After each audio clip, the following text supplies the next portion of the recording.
Hi, this is Bruce, as in tbrucewittet.com. One thing I've learned through the years, I mean, this is an important thing too, and that's why I'm anxious to make this video clip. I've gone through 2 or 3 takes in this home studio, to put it charitably. One thing I want to do is express my opinions about what the collectors of cymbals, not necessarily all the players, but the collectors call the thin, wobbly-edged ride. I mean, this is a thin, wobbly cymbal, but the very characteristics which depicted as such are typified are those which invalidate it as a ride. I mean, how are you going to go from a verse, like a real ticking sound,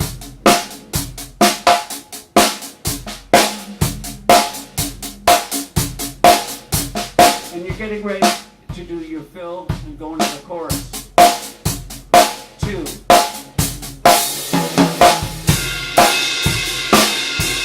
Is this a wash? Now I get it. Keith Moon. I remember I did the tribute for Modern Drummer like years ago. Keith Moon.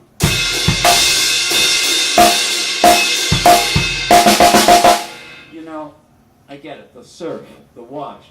I also get it like Seattle. And we're going to play to a Seattle veteran, moved to LA and become studio player, Matt Chamberlain. His band, his pet project, Critters Buggin'. The point is, yeah, he's familiar with that. But the thing is, when you're playing with a band or an ensemble, whatever, and you want the cymbal to project in what you conceive to be the natural balance, I submit to you that this notion of blending, you know, well, I don't want to stand up, man, I want to blend. So this is blending in jazz.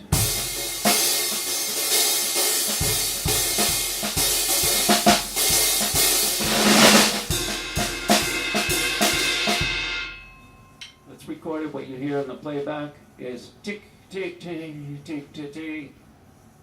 Nothing, you know? Shh. I discovered, working all these 32 years for Modern Drummer and, you know, rhythm in the UK and stuff, is what I discovered is that my favorite players often play really heavy rides, when just conventional wisdom would suggest otherwise. Oh, they played a medium thin, wow, Tony Williams didn't. Thanks to Wallace Roney, his last trumpet player, I got to play 7 of Tony's old rides, including the Nefertiti, as I said in that big, huge Modern Drummer article on the search for the Holy Grail, the perfect ride. Tony's rides were quite this heavy. I mean, that's got a clang you can hear from a distance. It's like the clang of this brass World Max shell, which I love.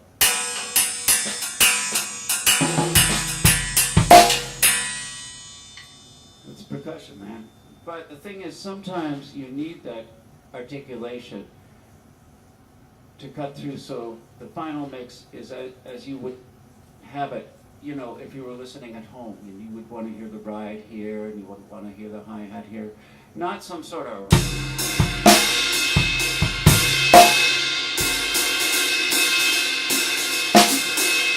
I think really you want to consider a heavier ride cymbal.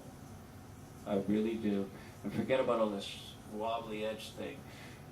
Before we go on, I've got World Max. They're all brass shell drums, okay? 10, 12, 16 by 16 on the floor, 22-inch bass drum, and a 6.5-inch deep World Max snare. They're all World Max, all brass shell. Talk about heavy. You can barely lift this mother. Okay, 16-inch Sabian, first series, thin crash top, HH, over a really old days Zildjian 16-inch bottom. 18-inch first series Sabian HH. And finally, a cymbal Paul Francis picked out. He said, Bruce, you're talking about a smaller ride than the 22-inch symphonic traditionals that are reviewed in these pages, these very pages.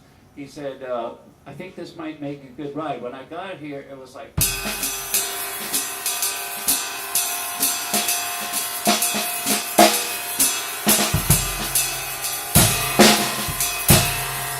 thing is, it's pretty much a clanger. speaking of taper, there isn't much. It's thick here, it's a little blessedly thinner here, and it's got a big monster bell, okay? Not like a mega bell ride of this era, but it's a big bell, okay?